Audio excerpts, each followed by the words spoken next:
Hello everybody, this is TipTop MTG here today with another Magic the Gathering video. In today's video, I'm going to be talking specifically about MTG Arena and the Mastery Pass. So, we've seen a lot of change happening in the Mastery Pass, and MTG Arena honestly changes things quite often.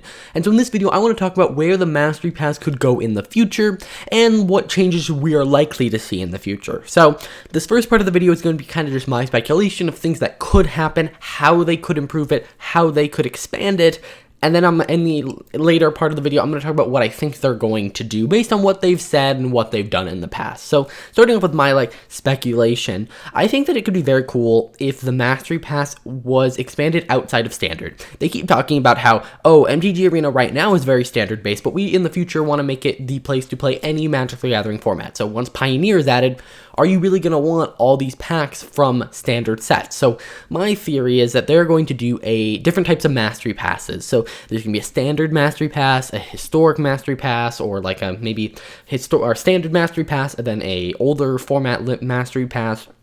They could also do something like a Brawl Mastery Pass or a Limited Mastery Pass. And you might be like, wow, that's a lot of things people are now going to have to buy, and I agree, but does that ever stop them?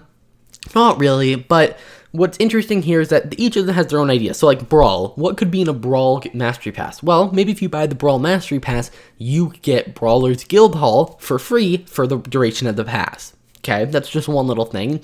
Maybe you duplicate protect ICRs to where you only get new cards, because guess what? Brawl is a singleton format, so if you're going to be playing Brawl, you really only want the first copy of each card. So maybe all the ICRs in the Brawl Mastery Pass are duplicate locked, so you only get the first copy, at least until you have one of every copy of a card.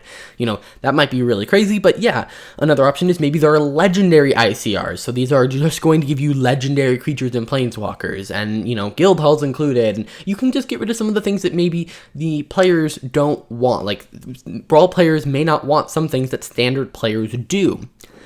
Another thing to note is that, the card styles. You could replace some of the card styles with maybe legendary creatures, because, hey, those are what people want more. On top of that, I think that if you, gave them maybe a different final exquisite sleeve, you might encourage people who maybe don't even play Brawl all that much to say, hey, I want the Brawl exclusive sleeve. And maybe the Brawl one is based around a legendary creature. The Standard-based Mastery Pass is based around a just normal creature or spell or something. And then, the Historic Mastery Pass, which I think could be cool, which could include more, Historic packs, and then has an exclusive Historic-based sleeve. And then a Limited Mastery Pass, which it removes a lot of the packs, because guess what, if you're playing MTG Arena just purely for the limited environment, you don't want these packs. I mean, you're not going to say no to the packs, but maybe you get rid of some of the packs and instead place more draft tokens or limited tokens on the path, so that, you can do more of what you like. Here's the thing, though. I think asking people to pay 4 times as much to buy every single Mastery Pass, because there are players who feel obligated to buy the Mastery Pass. Otherwise, they think they're going to get left behind. So what happens when you add a bunch of them? Are you going to get people to fall out of the game? I think what could be interesting is when you buy the Mastery Pass, you choose a format, and then you kind of just get rewards based on the format you chose. And so what this allows you to do is you only get to buy one. Now, I know a lot of people are going to be upset that, hey, I wanted the sleeve from this, but I'm mostly a limited player, or I wanted the sleeve from the Historic one, but I play Standard a lot. That could see some issues, but I think generally adding different Mastery Passes for different types of players is important, as MTG Arena's format offerings diversify and allow players to play, to exclusively play a format like Historic and not play Standard. Because if you just play Standard, or if you just play Historic, the Mastery Pass loses a ton of value, because maybe you don't want the new packs. Maybe you want some Amonkhet Remastered packs. So I think the launch of Amonkhet Remastered, or Pioneer Masters, which I said is coming out, might be an interesting time to introduce a Historic Mastery Pass, and they have kind of talked about doing a Brawl Mastery Pass in the past. So I think those are just how some of the Mastery Pass could evolve. I think that, one for each format could be cool. That might get overwhelming when you start adding things like Pioneer and maybe even eventually Modern, but I think that could be cool. But yeah, so if you were to have to choose one, they'd have the same basic reward structure, but you'd get your rewards more tailored towards your format, and each would have exclusive sleeve and different final mutations for pets. So, just different things like that. I think that generally, I just want to look at the Mastery Pass. So let's say that they're just nope, we're doing one Mastery Pass and that's all we're doing.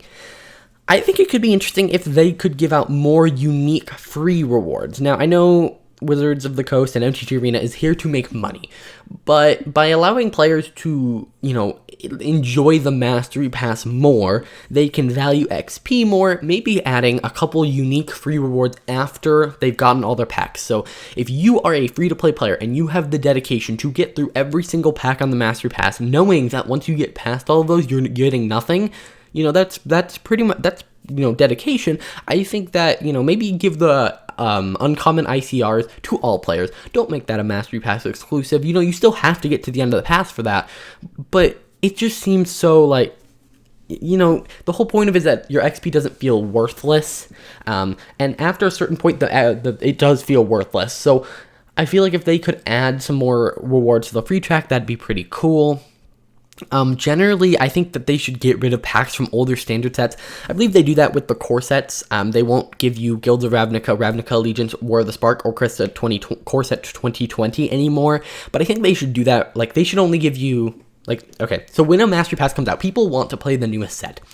In the rewards track, get rid of anything that isn't in the past 3 sets. So Ikoria should have only had Ikoria, Theros, and Eldraine packs. And then, Theros should have only had Theros, Eldraine, and Core Set 2020 packs, because, it doesn't make sense to be giving players a bunch of, Guilds of Ravnica packs. I mean, if you're a historic player, that's cool, but if you're looking at this from a standard perspective, I think they should be getting rid of the packs sooner. They should be protecting the ICRs sooner, not doing it one set before rotation. So that's one of my biggest complaints, is that, cool, I want to get the Guilds of Ravnica pack so I can get Shocklands. That's probably the only thing I want, so that when I play Historic, I have my Shocklands. But I think that they need to get rid of the older packs, because at this point, it's not interesting to open Guilds of Ravnica, and I'm not like, woo, I get a bunch of free packs. Not free packs. I get a bunch of packs for the price I'm paying, but none of them are the newest set, which I really want to open the newest set. Now, I want to talk about what I think Wizards is actually going to do. It seems like they're kind of reducing rewards. I mean, we saw the decrease from 2,000 gems to 1,800 gems in Theros, and then the jump from 1,800 gems to 800 gems in Ikoria. So it's the lowest amount of gems we've ever gotten, but not for me. I actually ended up with the most gems I've ever gotten because of the draft. So I know a lot of people are complaining about the lack of gems, and I think it's a very fair complaint, but you have to remember that they are adding that draft token, which, I mean, at worst case scenario, it's a pack and 50 gems. At best case scenario, it's thousands of gems. And so I ended up with, I think, 2,000 gems from that token, and so I ended up with more than I ever had gotten before because of it. And it also is more fun. It allows you to explore new formats, so I think that's really good. I think that Wizards is much more likely to remove the golden gems from the Mastery Pass and instead give you experiences. Make the Mastery Pass an experience thing, experience all these formats, here's a draft token, here's a historic draft token, try to go draft a historic set, see how you like it. Getting rid of these, just currencies that you can then just buy the Mastery Pass with and giving you experiences is where I think they're kind of going with this based on the draft token. I think that's a better idea. I didn't buy the Mastery Pass with gems to get more gems. I did it to just get rewards and encourage me to play every day, which you can do by getting gems.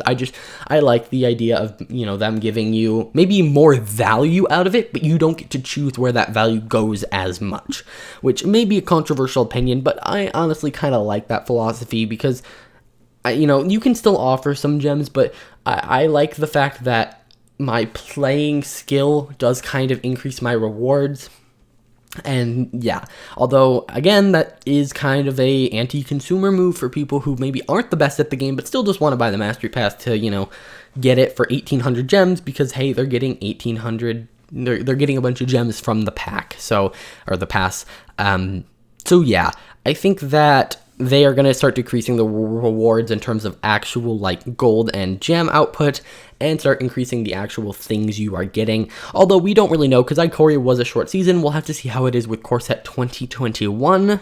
And yeah, I mean, that's pretty much all I have to say. There are numerous little things they could improve upon the Mastery Pass. They could make it cheaper, but you know, those are unrealistic. Things that I think they're going to do is they're going to increase what, like, value you get out of it without increasing the amount of things they're actually giving you. Although, one other thing I just actually do want to say this, they could have also been giving us extreme value in the Master Pass for the first couple sets to get people in a habit of buying it, and now they're going to slowly start reducing the rewards until they see that they have a massive drop off, and then they're going to basically go back to where it was and then just get a bunch of players and give people the least amount possible.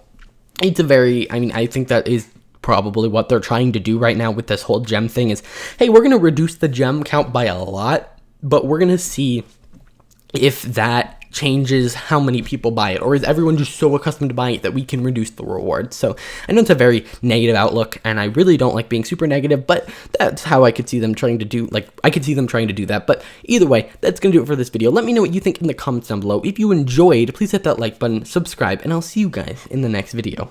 Bye.